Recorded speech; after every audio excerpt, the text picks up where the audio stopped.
시청자 여러분 안녕하세요. 별별 이야기 차현주입니다. 외행성의 해가 시작됐습니다. 지난 3월 6일 드디어 소행성 탐사선 던우가 외행성 궤도를 도는 최초의 우주선이 됐다고 하는데요. 자세한 소식 오늘의 별별 뉴스에서 확인해 보시죠. 소행성 탐사선 던우가 지난 3월 6일 한국 시간으로 오후 9시 39분 외행성 세레스의 궤도 진입에 성공했다고 나사가 발표했습니다. 던우는 세레스로부터 6만 1000km 떨어진 곳에서 세레스의 중력에 잡히면서 외행성 궤도를 도는 최초의 우주선이 됐습니다. 앞으로 16개월에 걸쳐 이루어질 던의 관측 활동은 발견된 지 2세기가 넘도록 베일에 가려졌던 세레스의 비밀을 밝혀줄 것으로 기대를 모으고 있습니다. 마침내 지난 3월 6일 소행성 탐사선 던우가 세레스의 궁전궤도 진입에 성공했습니다. 최초로 외행성을 탐사하는 탐사선이 된 던호. 앞으로 16개월간 임무를 수행할 예정인데요. 오늘도 이태영 교수님과 함께 이에 대한 자세한 이야기 들어보겠습니다. 교수님 안녕하세요. 네, 안녕하십니까. 네, 던우가 드디어 이 세레스의 궤도에 진입을 했어요. 그렇죠. 이제 55km 가까이 날아가가지고 네. 드디어 이제 세레스의 중력에 잡히면서 세레스를 도는 그런 우주선이 된 거죠. 그러니까 네. 정확히 얘기하면 이제 세레스의 인공위성이 된 거라고 얘기할 수 있습니다. 3월 6일 날 6만 km 정도 떨어진 위치에 있다가 점점 간격을 좁혀가지고 네. 이제 4월 말부터는 이제 본격적인 과학 탐사를 시작하고 네. 올 11월 말쯤에는 한 375km 굉장히 가까워지는 거죠.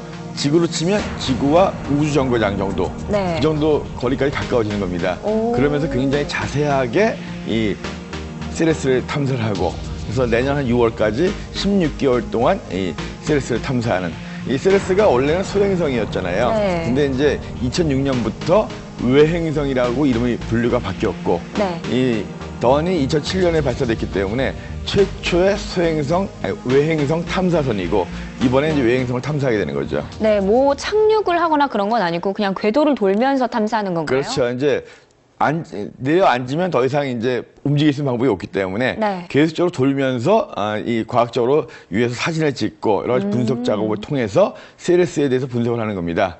그리고 이제 내년 16개월 지나면 네. 원래는 이제 원래 초기의 계획은 다시 궤도를 벗어나가지고 또 다른 소행성들을 한번 탐사할 계획이었는데 네. 연료가 없어요. 아, 예상보다 연료가 일찍 떨어졌군요. 연료가 없었기 때문에 이제 앞으로 이제 임무가 끝나게 된 다음에는 네. 연료가 없기 때문에 그 관성으로 계속 이 세레스를 돌 겁니다. 네. 앞으로 수백 년 동안. 네, 그런데 교수님 궁금한 게 네네. 이번에 궤도에 진입할 때의 거리가 지난 2월에 측정했던 것보다 세레스에서 오히려 더 멀어졌단 말이죠. 그렇죠. 이거 왜 그런 건가요? 자, 이게 이제 앞에 세레스가 있고 네. 던 날아갑니다. 날아가다가 이제 쭉 이 방향 날아가다가 이제 결국은 이 세레스의 중력이 잡힌 거거든요. 네. 쭉 가다가 다시 턴을 하는 거예요.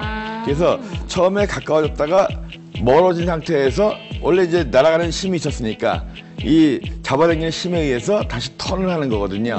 턴을 하는 위치가 원래 처음에 갔던 위치보다 좀 멀어진 거거든요. 네. 그래서 한 6만 km 정도 떨어졌다가 다시 또 좁혀 들어갈 겁니다. 그래서 이제 4월 정도 되면 한 2만 km 이내로 들어가고 그때부터 계속적으로 본격적인 탐사가 시작될 거예요. 네, 그런데 지난 2월에 사진을 한 장 보내왔단 말이죠. 네네. 사진에 두 점이 찍혀 있었는데 네네. 그 정체 밝혀졌나요? 아직 안 바뀌었죠. 네.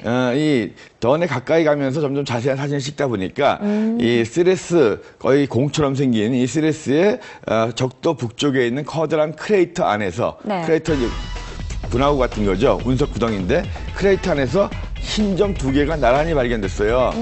이게 뭘까? 그러니까요. 그죠? 근데 물론 근처에서 수증기가 피어올랐던 그런 기록이 있거든요. 그래서 이것이 정말 뭐 물이 얼은 걸 수도 있고 네. 다른 걸 수도 있는데 좀 더 다가가서 자세한 사진을 찍어봐야지 알겠는데 이번에 이제 그 세레스를 탐사하게 되면서 세레스가 물이 굉장히 많았을 거다. 그리고 지금도 지하에는 물이 있을 거다라고 생각이 되거든요. 네. 그래서 그 물이 어디서 왔을까? 그리고 이 세레스 자체에는 대기가 없기 때문에 초기에 만들어졌을 때, 태양계 초기에 만들어졌을 때의 모습이 그대로 간직되어 있습니다. 네. 그래서 이 세레스 탐사를 통해서 태양계 초기 모습이 어떻고 현재 우리가 알고 있기로는 자그마한 소행성들이 부딪혀서 외행성 정도의 크기가 되고 이것이 또 퍼져가지고 지구와 같은 큰 행성들이 만들어졌다고 생각이 되거든요. 네.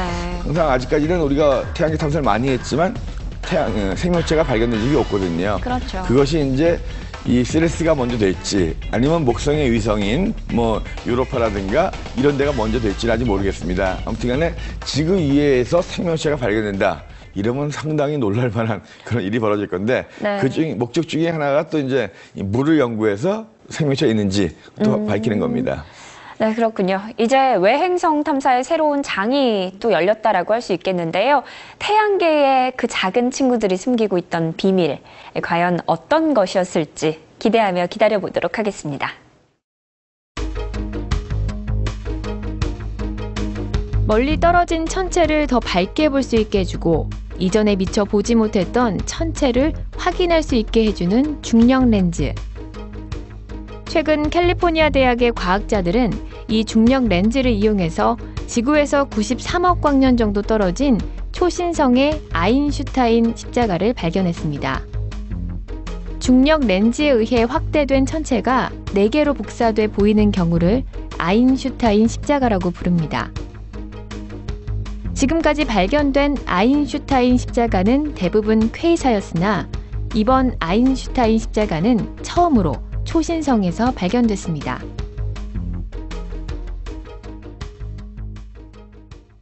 빛이 굴절한다는 건 들어보셨을 겁니다. 그런데 중력 때문에 빛이 휜다는 이야기 들어보셨나요? 최근 허블 우주망원경이 먼 거리에 있는 은하에서 출현한 초신성 사진을 공개했는데요. 여기에 중력 렌즈에 의해서 빛이 휘는 현상이 담겨 있다고 합니다.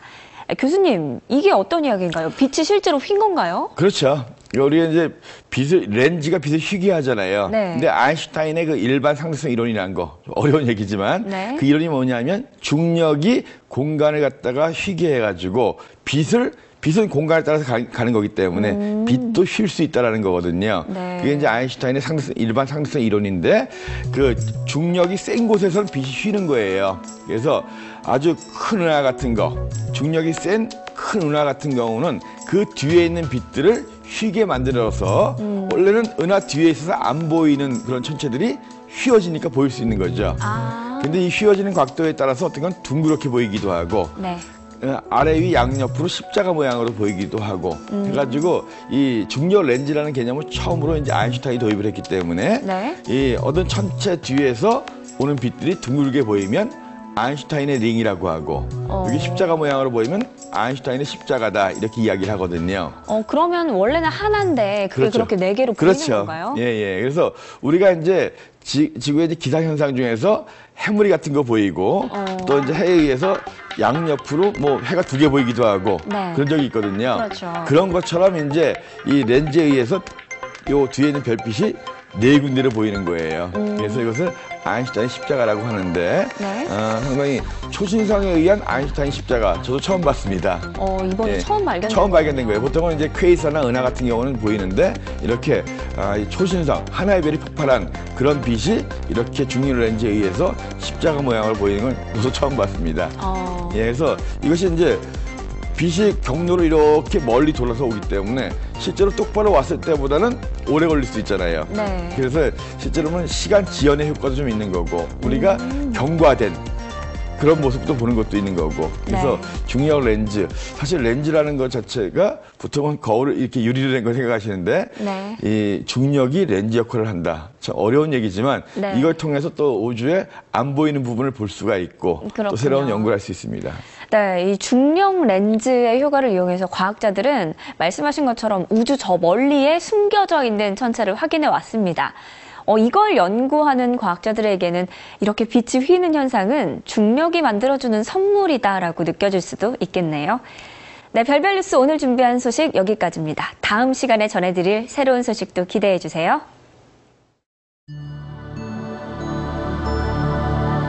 최초의 우주인인 유리 가가린.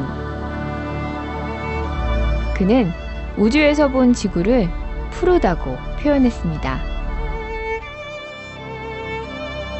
그렇다면 화성은 어떨까요? 우리가 본 화성은 삭막하고 건조한 붉은 황무지입니다. 그런데 먼 과거에 화성에도 푸른 바다가 있었다고 하는데요. 푸른 물결이 찰랑거리는 화성의 모습, 상상이 되시나요? 네, 교수님, 화성 표면의 20%가 바다였다라고 네. 하는데 이 연구 결과 어떻게 밝혀낸 건가요? 네, 이제 화성에 있는 대기에 있는 수소 성분들을 분석한 거거든요. 네. 우리가 물이라고 하는 것은 보통 이제 수소하고 산소가 결합된 거. 뭐 중학교 때부터 배웠던 얘기죠. 네. 근데 수소라고 하는 것은 보통 이제 양성자 하나에 전자 하나가 붙어 있는 것이 수소인데 가끔 이 수소 이 핵에 양성자에다가 중성자가 같이 있는 게 있어요. 중성자는 전기를 띠지 않은 그런 그러니까 입자인데요. 그래서 중성자하고 양성자가 같이 있는 이런 것들을 중수소라고 합니다. 네. 그래서 물 속에는 일정 부분의 중수소 비율이 있어요. 화성에 과거에 물이 있었다고 했을 때 이 물들이 어쨌든 증발이 돼서 날아갔을 거 아니에요. 네. 증발되면서 이제 대기 중으로 올라가면 여기서 이제 햇빛을 받든가 해가지고 이것이 산소와 수소로 분리가 됩니다. 그러니까 물이 증발됐다라고 보는 그렇죠. 거죠? 예, 그래서 지금 물이 표면에 없으니까. 네. 그러면 증발되면서 대기 중에서 이제 이 태양에서 오는 자외선 같은 걸로 인해서 분해가 됩니다. 그러면 네. 수소와 산소가 분리가 돼요. 근데 그러면 수소 중에서 무거운 수소가 있고 가벼운 수소가 있을 거 아니에요. 네. 그러면 뭐가 더 잘 날아가겠어요? 가벼운 그렇죠. 수소가 가벼운 잘 수소는 대부분 다 우주로 날아가고 네. 무거운 수소가 좀 더 많이 대기 중에 남아 있는 거죠. 그래서 대기에 남아 있는 수소들을 분석했는데 거기에서 무거운 수소의 비율이 얼마나 되느냐. 그러니까 이 무거운 수소들은 대부분 다 물에서 온 거기 때문에 그래서 이 화성 대기에 있는 중수소라고 하는 무거운 수소 비율을 조사해 보니까 굉장히 비율이 높더라. 그렇다면 과거에 이 수소의 양으로 과거 화성에 물이 얼마나 있었겠느냐를 추정해 볼 수가 있거든요. 그러다 보니까 거의 37억 년쯤 전에 화성에 20%를 덮을 수 있을 정도의 물이다. 그 엄청난 양의 물이죠. 그러니까 지구 대서양 정도만한 바다가 화성에 있었다는 거죠. 그런데 그만큼 많은 물이 있었다라고 하면요. 화성은 대기가 말씀하신 것처럼 있잖아요. 그렇죠. 그런데도 그렇게 밖으로 다 날아가 버릴 수 있나요? 그 당시에는 지금보다 대기가 훨씬 더 많았습니다. 네. 뭐냐면 이제 화성의 대기가 줄어든 이유 중에 가장 큰 이유 중에 하나는 뭐냐면 화성에는 자기장이 없어요. 화성의 내 안에 있는 핵이 우리 지구의 핵은 녹아 있습니다. 외핵이라고 해서. 네. 그럼 거기에서 이제 녹아 있는 철 같은 것들이 움직이면서 전기가 흘러서 자기장이 생겨요. 자기장이 생기면서 태양에서 오는 태양풍이라든가 이런 입자들을 막아줍니다. 근데 화성은 작기 때문에 핵이 굳어버린 거예요. 보호막인 자기장이 사라진 겁니다. 네. 그럼 태양에서 빠른 속도로 날아오는 태양풍이라고 하는 입자들, 이 태양풍 입자들이 화성 대기와 만나갈 대기를 쓸어버리는 거예요. 후 불어낸 겁니다. 그러니까 그렇군요. 결국은 화성에 있던 대기들이 점점 사라진 거예요. 그러다 보니까 이 태양에서 오는 강한 빛이라든가 입자들이 바닥에까지 닿는 거죠. 그러면서 더 바닥에 있는 물들을 더 증발시키고 네. 이 증발시켜서 생긴 대기들이 대부분 날아가고 화성에 대기가 있지만 현재 화성에 있는 대기는 지구의 1%밖에 안 돼요. 굉장히 약한 겁니다. 그래서 그렇군요. 이것이 이제 화성이 물도 있고 대기도 많고 좋았던 환경이 한 37억 년쯤 전이래요. 네. 그러니까 지구의 생명체가 막 생기기 시작한 그 직전이거든요. 그러니까 과연 그 37억 년 전에 화성의 날씨도 좋았고 네. 물도 있고 한데 과연 생명체가 있었겠느냐. 뭐냐면 지구보다는 작았으니까 빨리 식었을 거고 좋은 환경이 됐을 건 맞아요. 네. 근데 이 화성이 만들어지고 10억 년도 안 되는 그 짧은 시간 동안에 네. 과연 화성에서 생명체가 만들어지고 어떻게 됐겠느냐. 만약에 됐다라고 한다면 상당히 또 역사가 바뀌는 거죠. 그래서 분명히 화성에 37억 년 전에는 좋은 시절이 있었다. 근데 화성에 핵이 굳으면서 자기장이 사라지고 화성의 물도 사라지고 대기도 거의 날아가고. 네, 그럼 화성에도 좋은 시절이 있었다라고 하셨는데 지구는 지금이 참 좋은 시절이잖아요. 그렇죠. 지구의 물이 증발할 가능성 어떻게 보시나요? 그래서 이제 지구의 자기장이 어떻게 될지가 굉장히 고민이에요. 네. 그래서 최근 100년 동안 지구의 자기장이 한 10%좀 약해졌습니다. 그러면서 이제 많은 사람들이 학자들이 지구의 핵도 굳는 것이 아니냐. 네. 그래가지고 나왔던 영화가 예전에 그 코어라는 영화가 있었어요. 네. 핵이 굳는다는 거. 지구의 핵이 굳어버리면 자기장이 사라지고 그러면 또 엄청난 또 지구에 재앙이 올 수 있거든요. 생명체가 못 사는 그런 환경이 될 수 있는데 지구의 자기장이 약해진 것은 핵이 굳는 것이 아니라 주기적으로 약 50만 년에 한 번씩 지구의 자기장의 역전 현상이라는 것이 생긴다 그래요. 네. 그러니까 지금 자기장의 북극이 S극입니다. 이 자석이 되면 나침판에 N극이 북쪽을 가리키잖아요. 그렇죠. S가 땡기는 거거든요. 네. 지금 현재 지구의 자기장의 북극은 S극이고 남극은 N극인데 이것이 평균 50만 년에 한 번씩 뒤바뀌는 거예요. 왜 그런지 모릅니다. 네. 뒤바뀌면서 약간 약해지는 시절, 그것이 아마 지금일 거다. 이렇게 생각하고 있거든요. 네. 그래서 지구의 핵이 굳는다고 하는 증거는 거의 없고, 그리고 이제 지구의 자기장이 좀 역전되는 그런 시기인 것 같다라는 얘기거든요. 그래서 뭐 지구의 자기장이 사라져서 네. 뭐 대기가 다 없어지고 물이 사라지고 그럴 걱정은 하시지 않아도 되겠습니다. 네, 그렇군요. 신기하고 재미있는 영상으로 찾아오는 와우 천문 영상. 또 다음 시간에는 어떤 영상이 우리를 찾아올지 기대해 주세요.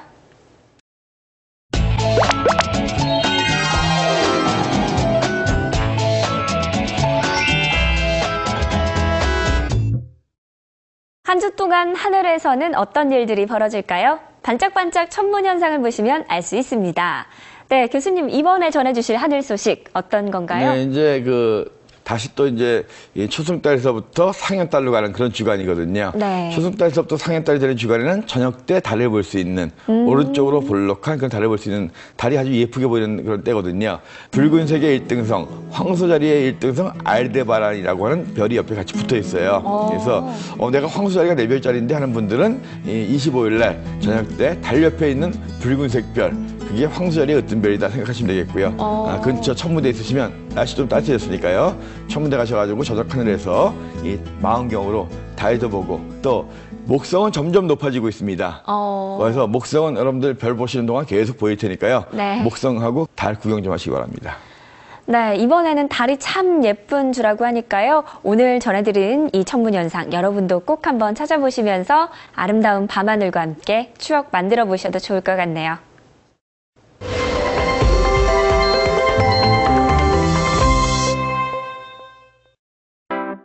별별 이야기 오늘 준비한 소식 여기까지입니다. 즐거운 시간 되셨나요? 다음 시간에도 재밌고 알찬 소식들 가득 준비해서 찾아뵐 테니까 기대 많이 해주시고요. 우주와 천문에 대해 궁금한 점 아래쪽에 보이는 주소로 메일 보내주시기 바랍니다. 궁금증 시원하게 날려드릴게요. 별별 이야기를 다시 보고 싶으신 분들은 YTN 웨더 홈페이지와 애플리케이션에서 찾아주시기 바랍니다. 시청해주신 여러분 고맙습니다.